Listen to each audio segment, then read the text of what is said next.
Imagine walking into a store with $10,000 in cash. You find the product you want. It's sitting right there behind a glass case. You tell the salesman, "I'll take it," and he laughs at you. In any other industry, that salesman would be fired, but in the world of luxury watches, he's just following the script. Today, buying a brand new Rolex at retail price is mathematically more difficult than getting into Harvard. It's not about the money anymore. It's about a shadow stock market where a piece of steel on your wrist is worth more than a kilogram of solid gold. By the end of this video, you're going to understand the gray market, the billion-dollar shell game that turned a hobby for grandpas into a high-stakes scam for billionaires. Let's get into the math. We've all been taught the same basic rule of finance. Assets go up and toys go down. If you buy a brand new luxury car for $80,000 and drive it off the lot, you just lost $15,000 in the time it took to hit the first red light. We call that depreciation. It's the new car smell tax. But around 2016, something in the matrix glitched. Imagine managing to buy a Rolex Daytona at a retail store for $15,000. You could literally walk across the street to a used watch dealer and sell it for $30,000. Instant 100% profit. Think about how insane that is. A used product is worth double the price of a new one. It defies every law of economics you ever learned in school. Why? Because in 2026, the retail price is a lie. It's a ghost price. The old money belief was that you bought a nice watch to pass down to your son after 30 years of service. It was a tool.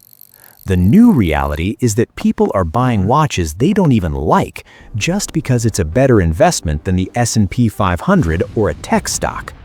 It's turned the local jewelry store into a high-stakes casino where the house always wins and you aren't even allowed to sit at the table. Meet Bob. Bob just got a promotion. He's worked 60 hours a week for 3 years and he wants to celebrate by buying a Rolex Submariner, the classic, the Bond watch. He walks in feeling like a boss. He's got the money, he's ready to participate in the American dream. But the sales associate doesn't even look up from his iPad. He tells Bob there's a wait list. Bob asks how long. The guy shrugs. Maybe 2 years, maybe never.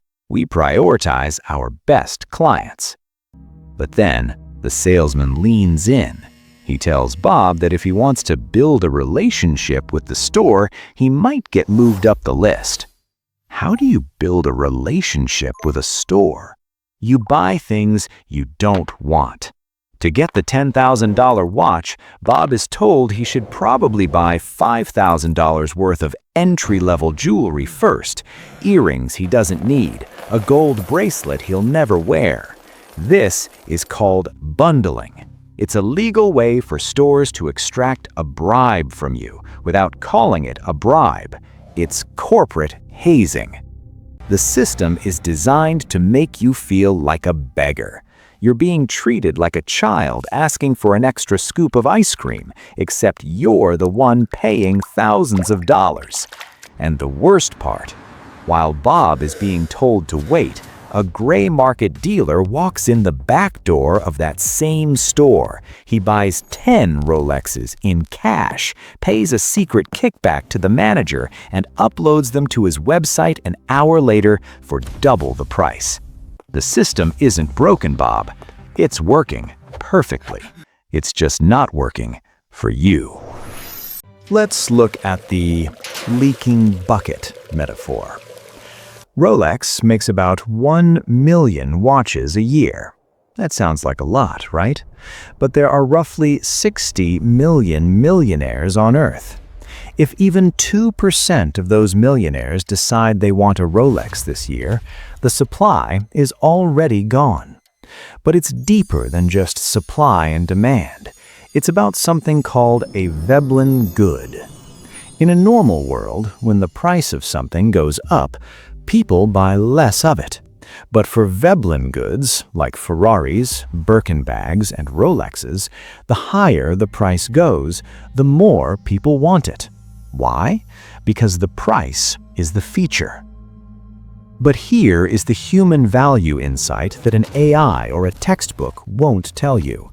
This scarcity is 100% artificial.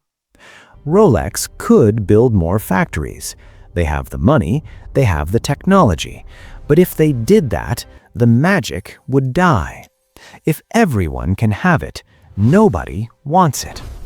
The watch isn't valuable because it tells time. Your phone tells time better. Your microwave tells time better. The watch is valuable because it's a proof of work certificate. It's a wearable, gated garden. It's like a nightclub that keeps a long line outside even when the club is half empty. The line isn't there because they're full. The line is there to tell the people driving by that they aren't invited. The manufacturers have realized that by starving the market, they turn their customers into unpaid marketing agents. They've turned a mechanical tool into a psychological weapon that targets your need for belonging. But here's the turn. In the last year, the bubble has started to leak. Interest rates went up, crypto crashed, and suddenly those gray market dealers who are acting like Wall Street geniuses, they're panicking. When the easy money disappeared, the demand for $30,000 steel watches evaporated. If you bought a Patek Philippe Nautilus at the top of the market in 2022, you might have lost $100,000 in value in a single year. That's a house, that's a college education, gone. If you're feeling confused, that's okay. The system is designed to be confusing, so you don't notice you're the one being hunted. The realization you need to have is this: you are not a failure because you can't buy a piece of steel from a guy in a suit who treats you like trash. The watch game is a game where the rules are written by the people who own the ball. It's a distraction. You've been told that you need this specific brand to prove you've arrived. But the truth is, the most successful people in the world are the ones who don't need a $10,000 permission slip to feel confident. Clarity comes when you realize that the gray market isn't a stock market, it's a hype-fueled game of musical chairs. And the music is slowing down. You don't want to be the one left holding a bag of metal when the song stops. So, how do you win a rigged game? You stop playing by their rules and start creating your own. Here is your 4-step blueprint for navigating the luxury world in 2026. Step 1. Stop chasing the hype. If you see a watch all over Instagram, it's already too late. The profit has been sucked out, and you're just the exit liquidity for a professional flipper who bought it 2 years ago. If you genuinely like the watch, wait. The market is cooling.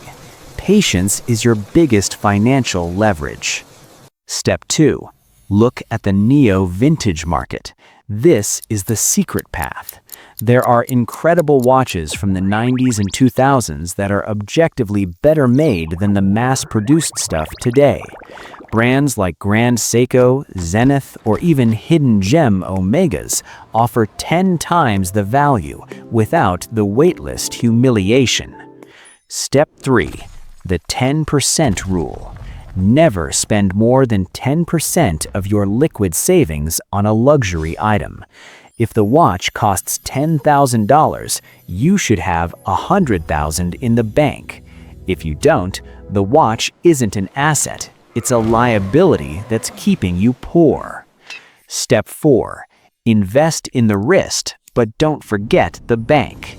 A watch should be the result of your success, not the source of your lack.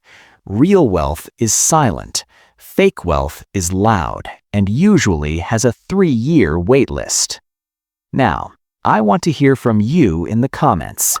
If you had $10,000 right now, would you play the Rolex game and wait 2 years for a watch that might be worth less when you get it?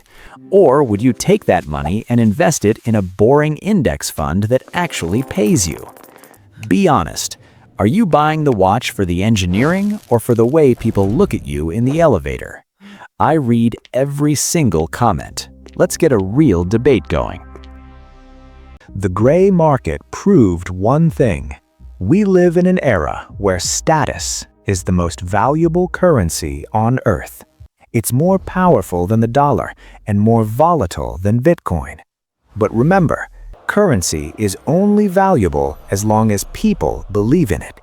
The moment we stop begging for the privilege to buy luxury, the power shifts back to us.